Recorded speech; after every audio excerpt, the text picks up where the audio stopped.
Hey anglers, Creaky Tiki here talking emergency rod repair.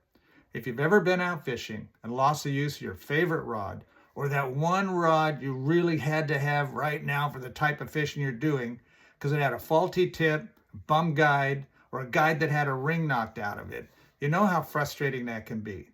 Well, it's not too hard to put together a little kit that you can use to make a quick emergency repair and get that rod back in service for the end of the trip. So let's look at what you're going to need and how to go about it. First thing you're going to need is some replacement guides and tips. Now, I put together a pretty good selection over the years. I got those in two ways. The first way was to go online, and online you can buy an assortment of sizes of both guides and tips relatively inexpensively. Now, these aren't the ultra high quality type of guides and tips, but they're plenty good to get you through to the end of the trip. I also pop by my local tackle shop that does rod building or rod repairs and see if they have any extra slightly used guides in good shape, slightly used tips in good shape that they're willing to part with, either for a reasonable price or maybe even just to get them out of the way. That way you have hopefully the right size you need for any situation you come across. For replacing the tip, you're going to need some tip glue that's heat melted.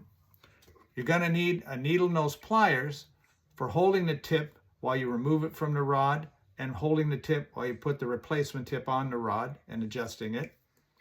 And you're going to need something to heat the glue, either matches or a small propane lighter. With those, you should be able to handle any tip replacement out at sea.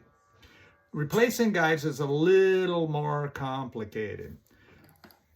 Modern rods have very durable, very good finish over the windings on top of the guides. So you're gonna need a really sturdy, sharp knife that can go through the finish on those windings and then cut through the windings without damaging the rod. I always try to do this right over the foot of the guide so that I don't take a chance of accidentally damaging that blank underneath. Once you get those windings cut and that finish cut, you can pop off that old guide. Sometimes the finish keeps it kind of glued to the rod, but you should usually just pop it off. If necessary, you can carefully clean off a little of that finish with your knife. Put on your replacement guide. Now you're going to need a little bit of tape to hold that guide onto the rod. You only need to usually tape one side. You need to make a little pull loop. So to wind that guide on the rod, I use a fly tires bobbin with a little extra rubber band on it, an old sewing spool filled with 30-pound braid. This is what I'm going to use to make new windings over the replacement guide.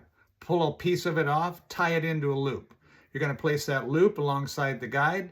You're going to put the winding all the way around till you've covered that entire foot of the guide. Drop the end through that pull loop, pop it through. Do that on both sides.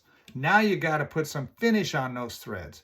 Before you put the finish on, hold the rod up, check the position of that guide, and you can easily tweak it and get it in line with all the other guides so it's not way out of whack or way out of kilter. Once you got that thing in line and the windings on both sides, ready to put on some finish. Best emergency finish I found, clear nail polish. You might need 2 or 3 coats of it on there, but that soaks in and seals those threads and will hold it plenty well till the end of the trip in most cases.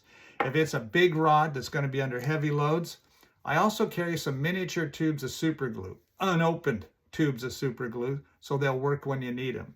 So I throw in a couple tubes, miniature tubes of super glue.